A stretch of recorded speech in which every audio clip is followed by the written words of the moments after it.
comment coder virtuellement un objet technique. Commencez par ouvrir un onglet de votre navigateur et tapez l'adresse france-ioi.org. Cliquez sur « Programmer vos objets connectés ». Descendez pour sélectionner le parcours numéro 1 sur les objets connectés. Il s'agit de découvrir les bases de la programmation sur des objets simples du type LED, buzzer, capteur de distance et servomoteur. Cliquez sur « Découvrez ». On est automatiquement redirigé vers ce site sur les objets connectés. Parmi ces trois possibilités, vous allez choisir le langage auquel vous êtes habitué, c'est-à-dire Scratch, donc vous cliquez sur le deuxième choix.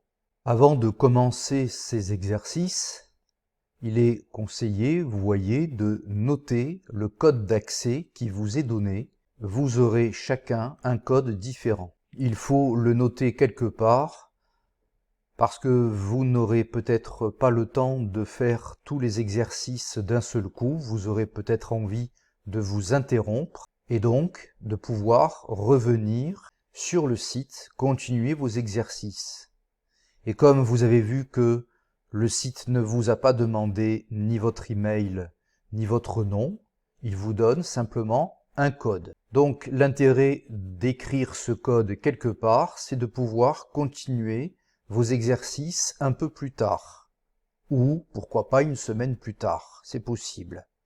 Je vous conseille de noter ce code, par exemple, dans un de vos contacts, dans lequel vous mettrez également l'adresse web qui est ici. Dès que vous avez fini de noter l'adresse du site et votre code d'accès, vous pouvez cliquer sur « Je commence l'épreuve ». L'exercice 1 simule le codage d'un buzzer. Chaque exercice existe en 3 niveaux de 2 étoiles à 4 étoiles. Ce simulateur vous permettra de voir à l'écran si votre code fonctionne correctement, comme si vous aviez branché réellement les composants électroniques. L'exercice 1 consiste à simuler le déclenchement d'un buzzer. Là, on est au niveau 2 et on vous demande simplement d'allumer le buzzer. Vous voyez une seule fonction, vous la tirez. Quand vous cliquez là, ça ne fonctionne pas, mais en bas à gauche, expérimentez, vous voyez votre buzzer qui fonctionne et vous l'entendez si vous mettez le son. Ensuite, vous cliquez sur Valider, vous refaites le programme, vous recliquez sur Lecture et le programme va automatiquement valider votre programme s'il est correct. L'exercice 2 simule le clignotement d'une LED. Vous devez donc faire glisser les fonctions après avoir lu attentivement l'énoncé. Vous lisez que la LED doit clignoter 5 fois pendant 1 seconde, donc vous mettez la boucle répétée 5 fois,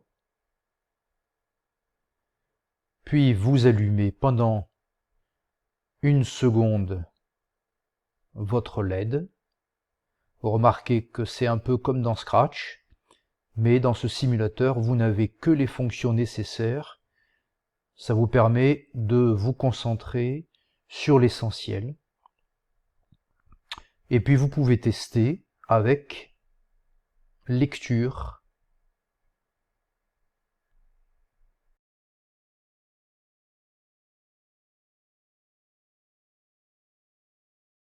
Puis vous pouvez demander au site de corriger automatiquement en cliquant Valider. À ce moment-là, le site exécute votre code et vous dira s'il est correct. Cliquez Non pour faire le même exercice au niveau 3 étoiles. Lisez attentivement le texte. Vous voyez que l'énoncé est bien sûr différent. Les fonctions qu'on vous propose sont aussi différentes. C'est un peu plus compliqué, bien sûr.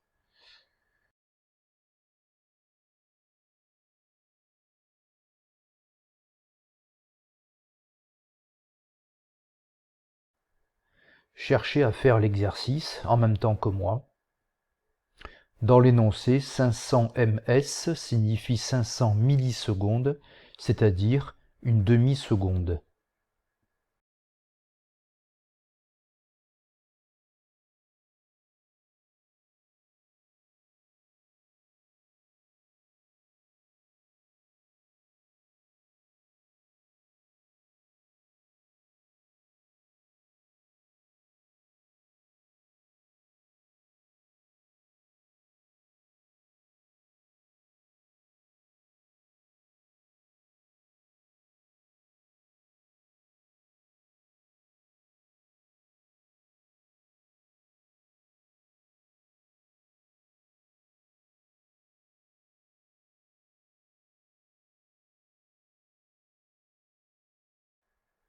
On peut copier ce bloc de 3 fonctions en faisant un clic droit,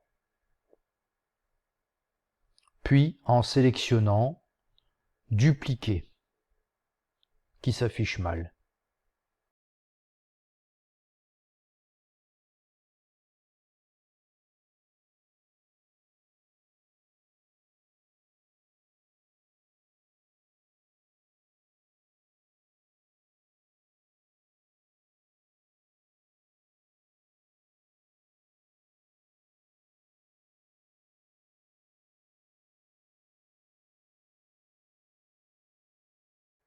Pour simuler l'éclairage de vos LED, cliquez sur Lecture dans Expérimenter. Vous pouvez modifier éventuellement quelque chose et quand vous voulez que le programme corrige votre code, vous cliquez dans l'onglet Valider, Lecture.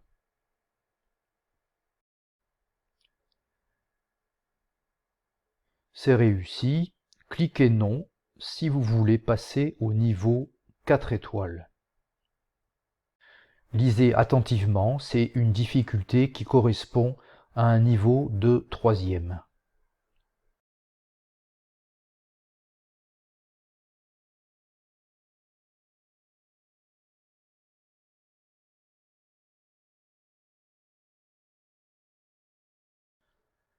Et là, je vous montre exactement ce qu'il ne faut pas faire. C'est ce que la plupart des élèves font, c'est-à-dire qu'ils lisent l'énoncé et essayent de placer leurs fonctions au fur et à mesure qu'ils lisent l'énoncé. Alors le problème de cette méthode, c'est que justement c'est pas la bonne, parce que vous voyez qu'on hésite, on met une fonction, on corrige, on relit l'énoncé, on fait des allers-retours, on essaye, on peut expérimenter pour voir ce que ça donne, et ça marche pas. Et donc là, il faut se dire que l'énoncé n'est pas si évident. Alors vous pouvez y arriver directement comme ça, mais je vous recommande de procéder plutôt en faisant au préalable l'algorithme de cet exercice. Bon, c'est-à-dire que je vous conseille de prendre une feuille, un crayon, et de faire un graphique pour vous aider à comprendre à quel moment la LED rouge s'allume, à quel moment elle s'éteint, et pareil pour la LED bleue. Vous verrez que si vous ne faites pas ce dessin sur une feuille, vous aurez beaucoup de mal à faire votre programme directement. Donc on ne code pas directement, on doit d'abord prendre une feuille et un papier. C'est la bonne habitude et c'est ça que vous retenez de cet exercice.